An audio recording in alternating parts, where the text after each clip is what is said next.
कि आपके मन में विरक्ति जागी तो आपका रचनात्मक रूप कैसे प्रकट होगा कि आपके मन में वैराग्य जागा है। तब आप जगत के लोगों के साथ बहुत बातें नहीं करेंगे। जोधपुर बड़ा अच्छा नगर है, मैं वहां आश्रम भी हमारा। एक दिन एक मंदिर देखने दर्शन करने चला गया, बड़ा अटपटा लगा मुझको।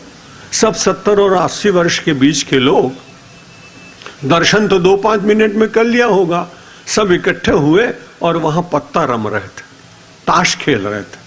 हमने उनसे पूछा कि भाई मंदिर में आए थे दर्शन करने के लिए। बोले मंदिर तो में 2-3 मिनट में दर्शन हो गया, अब समय काटने के लिए करना भी क्या था, तो 4-5 घंटे अपने यहाँ ताश खेलेंगे।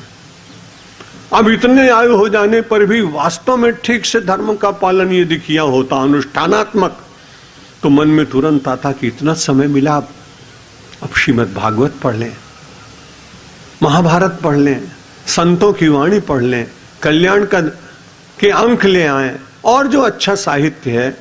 और फिर दूसरा मन में विचार जागा, भगवान ने मुझे कितनी योग्यता दी है, इसलिए उन गरीब बच्चों को जो ट्यूशन नहीं कर सकते उनको मैं अपने घर पे बुलाऊंगा और रोज उन्हें पढ़ाऊंगा। ये वैराग्य का रूप है। उतने समय में दूसरा व्यक्ति 5,000 कमा रहा होगा और उतने समय में आप 20 विद्यार्थियों को पढ़ाकर उनके जीवन का निर्माण कर रहे होंगे। ये वैराग्य तो ही है।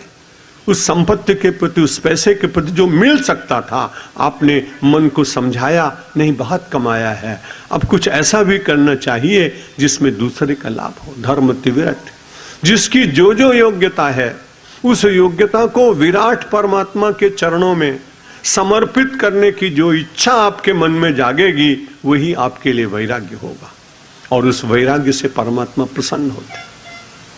भगवान दर्शन दे देते हैं। नामदेव जी महाराज चले जा रहे हैं, गृहस्थ संत है, जाते जाते रास्ते में तीर्थ यात्रा कर रहे थे और 2-4 लोग उनके साथ में थे। भोजन बनाया, रोटी रखी। रोटी रखने के बाद में अभी भोग लगाने की तैयारी थी कि इसमें एक श्वान देवता, एक कुत्ता आ गया और आने के बाद उसने रोटियों में से 10-20 रोटी अपने मुंह में दबाई और भागा। नामदेव जी महाराज पीछे पीछे उसके भागे जा रहे हैं। वो दौड़ में जीत गए, कुत्ते को पकड़ लिया। वो बेचारा बड़ा दुखी हुआ, मारेगा भी। उन्होंने उसके गले में पड़ी हुई एक रस्सी को पकड़ा, वापस लाए और कहा, अरे पगले, अभी तो रोटी तेरे खाने योग्य इसलिए नहीं हुई थी कि मैंने घी से चुपड़ा नहीं था। अभी घी से चुपड़ दूं, फिर ये सारी की सारी रोटियां मैं तुझको दे दूंगा। मुझे बड़ा अच्छा लगा, मैं देता तुझे, तू अपने आप ले गया, कोई चिंता की बात नहीं। दूसरा होता तो रोटियां लेकर के फेंक देता और श्वान को मारता। लेकिन जब सिया राम में सब जग जानी, करो प्रणाम जोर युग पानी, ये केवल पढ़ने वाली चौपाई नहीं है।